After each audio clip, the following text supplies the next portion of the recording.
Assalamualaikum warahmatullahi wabarakatuh. Selamat malam teman-teman semua. Apa kabarnya hari ini? Sudah siap untuk menyimak pelajaran bahasa Indonesia kali ini? Pastikan kalian sudah menyiapkan buku dan alat tulisnya, dan jangan lupa berdoa dulu ya sebelum kita memulai belajar. Pada malam hari ini kita akan sama-sama membahas materi pada modul 13, yaitu tentang teks pidato persuasif. Teks pidato persuasif ini merupakan materi kelas 9 untuk pendidikan kesetaraan paket B. Sebelum membahas materi ini lebih lanjut, Ibu ingin bertanya pada kalian, pernahkah kalian mendengar di lingkungan sekitar kalian ketika Pak RT atau Kepala Desa berpidato yang berisi ajakan masyarakat untuk menjaga kebersihan lingkungan sekitar? Atau menjaga persatuan dan kesatuan antar warga? Atau dan lain-lainnya?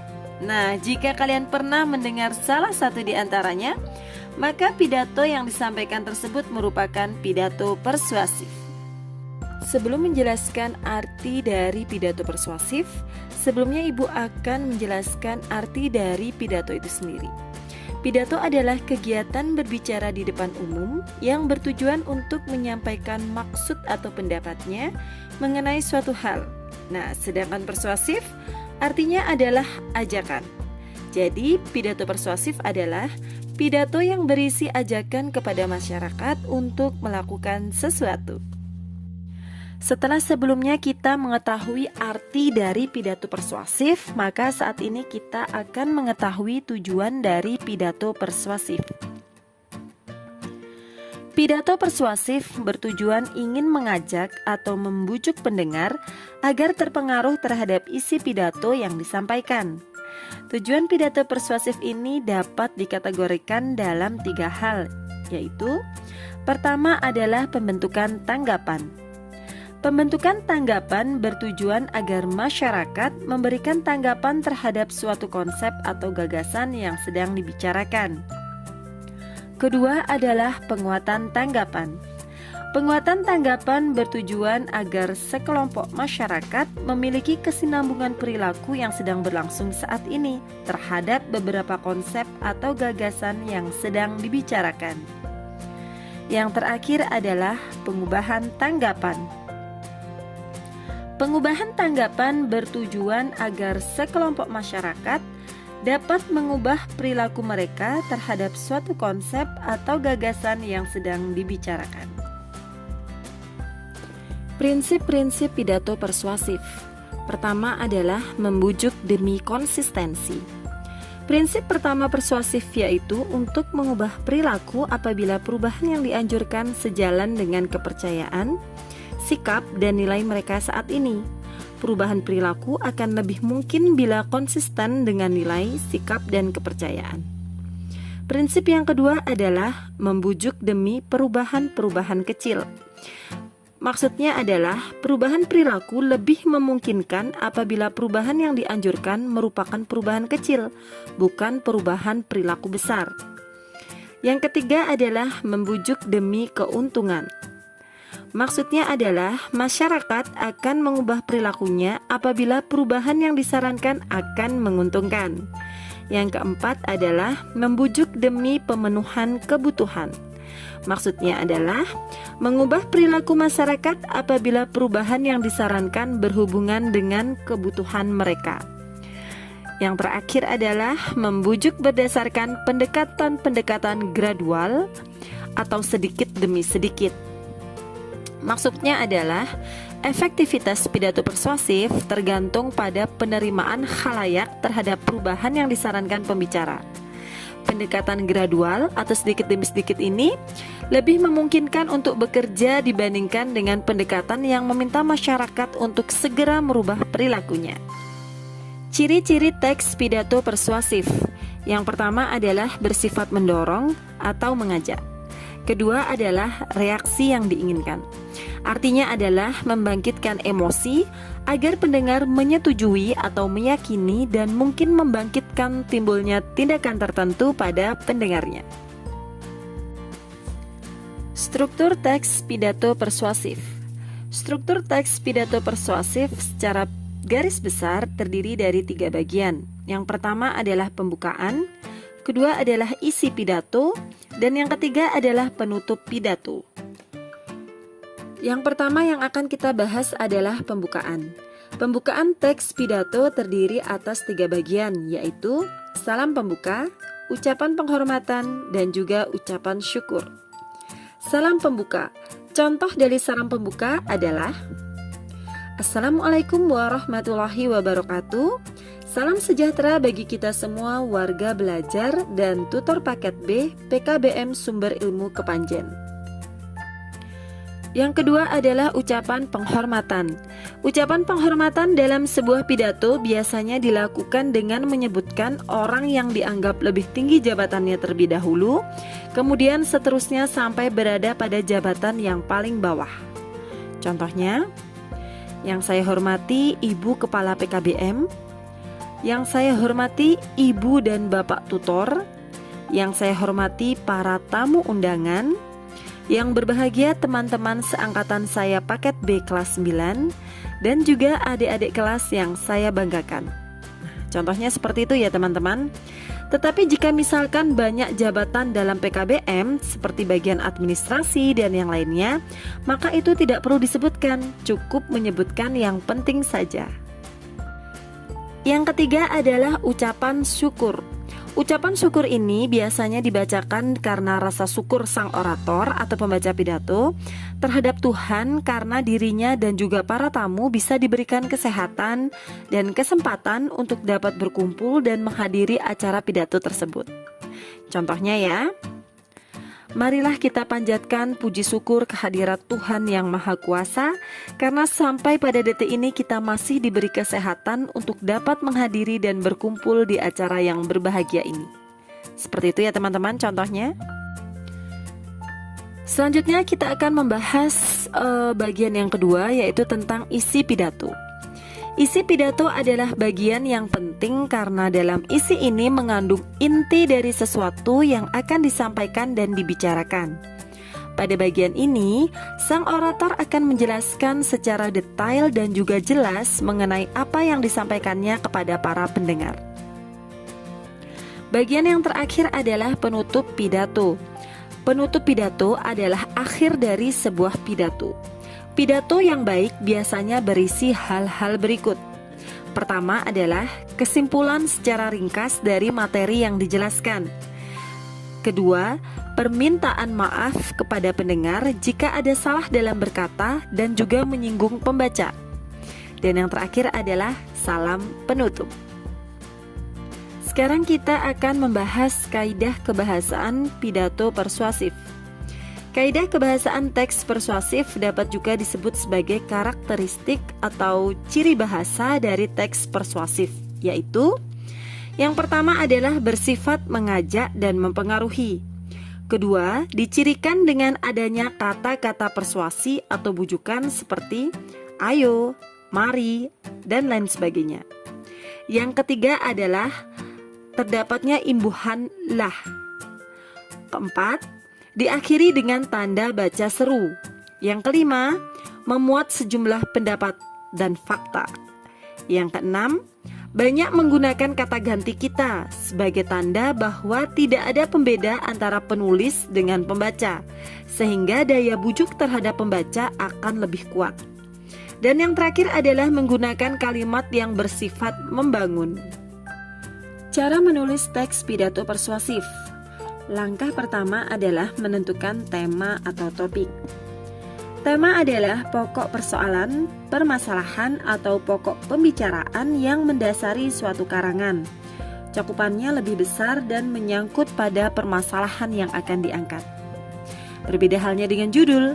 Judul adalah kepala karangan dan lebih pada penjelasan awal atau penunjuk singkat isi karangan yang akan ditulis. Jadi teman-teman, tentukan dahulu topiknya. Banyak topik yang bisa dibahas dalam paragraf persuasif, seperti masalah narkoba, rokok, dan kebiasaan sehari-hari. Topik merupakan lingkup pembicaraan dalam suatu paragraf. Ibu beri 2 contoh untuk tema atau topik ya, misalnya sungaiku bersih atau ayo kita pergi berwisata. Nah, itu bisa dijadikan sebagai topik. Langkah kedua adalah menentukan tujuan. Setelah tema kita dapatkan, maka saatnya kita menentukan tujuan. Tentukan tujuan. Tujuan utama setiap paragraf persuasif itu jelas, yaitu meyakinkan pembaca dan pendengar. Oleh karena itu, buat tujuan yang jelas dan masuk akal ya, untuk bisa dipercayai oleh pembaca maupun oleh pendengar. Dalam menyampaikan tujuan, berusahalah jelas dan singkat agar mudah ditangkap oleh para pendengar maupun pembaca. Contoh tujuan persuasif misalnya, budaya bersih dalam kehidupan sehari-hari. Langkah yang ketiga adalah mengumpulkan bahan. Salah satu cara dalam mengumpulkan bahan adalah kita harus mengumpulkan data. Data yang tepat dan akurat akan membantu pembaca dan pendengar untuk percaya pada kalian. Oleh karena itu, carilah data semaksimal mungkin dan jangan sampai merekayasa data karena itu sangat tidak baik. Langkah yang keempat adalah menyusun kerangka. Kerangka karangan menguraikan tiap topik atau masalah menjadi beberapa bahasan yang lebih fokus dan terukur. Kerangka karangan belum tentu sama dengan daftar isi atau uraian per bab. Kerangka ini merupakan catatan kecil yang sewaktu-waktu dapat berubah dengan tujuan untuk mencapai tahapan yang sempurna. Langkah yang terakhir adalah kita mengembangkan kerangka. Proses pengembangan karangan tergantung pada materi yang hendak ditulis. Pengembangan karangan juga jangan menumpuk dengan pokok permasalahan yang lain. Untuk itu pengembangannya harus sistematis dan terarah. Alur pengembangan juga harus disusun secara teliti dan cermat. Setelah kita mengetahui cara menulis teks pidato persuasif, maka Ibu akan memberikan satu contoh pidato persuasif singkat, yaitu tentang budaya hidup sehat. Silahkan dibaca ya teman-teman ya.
Pidato atau teks persuasif yang telah kalian susun memerlukan penyuntingan.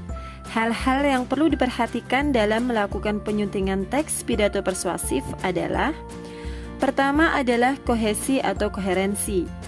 Kohesi dan koherensi ini berkaitan dengan kata-kata atau makna yang terkandung dalam sebuah paragraf. Hal ini mengacu pada gagasan utama dan gagasan penjelas. Kemudian yang kedua adalah pilihan kata dan diksi. Yang ketiga adalah ejaan dan tanda bacanya. Yang keempat, argumen atau alasan dan bukti. Dan yang terakhir adalah imbauan atau ejekan. Setelah tahap penyuntingan selesai, nah sekarang bagaimana caranya untuk kalian bisa membacakan pidato persuasif? Di sini Ibu akan membahas cara berpidato. Pertama adalah kalian harus memahami materi yang akan disampaikan. Jadi sebelum kalian membawakan sebuah pidato di depan para audiens atau penonton, maka kalian harus mengetahui dahulu dan memahami terlebih dahulu materi yang akan disampaikan, agar ketika berpidato kalian tahu apa yang harus kalian sampaikan. Yang kedua adalah membacanya dengan tenang. Saat membacakan pidato di depan para penonton, jangan tunjukkan kegugupan kalian kepada para pendengar ya. Bacalah dengan tenang dan terkontrol agar semuanya berjalan dengan lancar dan agar para pendengar dapat menangkap apa yang kalian sampaikan. Yang ketiga adalah pakai ekspresi yang tepat. Ekspresi tubuh dan wajah juga diperlukan saat membaca pidato guna mendalami apa yang disampaikan. Ekspresi tubuh dan mimik wajah harus sesuai dengan tema yang dibawakan. Jika pidato tersebut bertema tentang perjuangan, maka mimik wajah dan gerak tubuh juga harus menggambarkan semangat juang agar pidato kalian lebih menarik. Yang keempat adalah sampaikan dengan suara yang lantang. Suara yang dikeluarkan saat membaca pidato haruslah lantang. Hal ini dapat menarik perhatian para penonton agar terfokus pada apa yang kalian sampaikan dan dengan mudah dapat menyerapnya. Yang kelima adalah perhatikan ejaan dan tanda baca. Dengan memperhatikan ejaan dan tanda baca, maka apa yang kalian sampaikan akan mudah diterima oleh para penonton. Jika pidato tanpa memperhatikan ejaan dan tanda baca, maka bisa jadi apa yang kalian sampaikan akan ambigu dan tidak jelas. Yang keenam adalah sampaikan tanpa terburu-buru. Kuasailah diri kalian dalam membaca pidato secara perlahan, tapi pasti menuju sasaran yang diinginkan. Dengan membaca pidato secara tenang tanpa terburu-buru, maka pidato akan lebih mudah diterima. Yang ketujuh adalah menyapa audiens. Jadi sebelum kalian memulai pidato pada pokok pembicaraan, maka ada baiknya kalian menyapa dahulu para audiens nih terlebih dahulu dengan sapaan yang ramah, misalnya mengucapkan selamat pagi atau salam sejahtera atau lain sebagainya. Menyapa audiens ini merupakan hal yang penting untuk menarik perhatian sejak awal. Yang kedelapan adalah awali dengan senyuman. Dengan menebar senyuman di awal sebelum memulai pidato akan memperbesar kemungkinan para pendengar untuk menyukai cara kalian dalam melakukan tahapan-tahapan pidato. Yang kesembilan adalah memperhatikan durasi. Durasi waktu harus tetap diperhatikan ya dalam membaca pidato. Jangan sampai kamu mengabaikannya sehingga terkesan mengkorupsi waktu yang telah ditetapkan. Dan yang terakhir adalah berdiri tegak dan berwibawa. Tampilkan yang terbaik di depan audiens, salah satunya adalah posisi tubuh. Posisi tubuh saat melakukan pidato haruslah tegak agar terkesan berwibawa, tidak bungkuk atau tidak menampilkan posisi lainnya yang tidak enak dipandang. Alhamdulillah, selesai sudah materi modul 13 mata pelajaran Bahasa Indonesia mengenai teks pidato persuasif. Semoga apa yang Ibu sampaikan pada malam hari ini bisa bermanfaat dalam menambah wawasan keilmuan kalian. Ibu mohon maaf apabila selama menyampaikan materi terdapat kata-kata Ibu yang kurang berkenan untuk kalian. Sekian dan terima kasih. Sampai jumpa pada materi berikutnya. Selamat malam dan wassalamualaikum warahmatullahi wabarakatuh.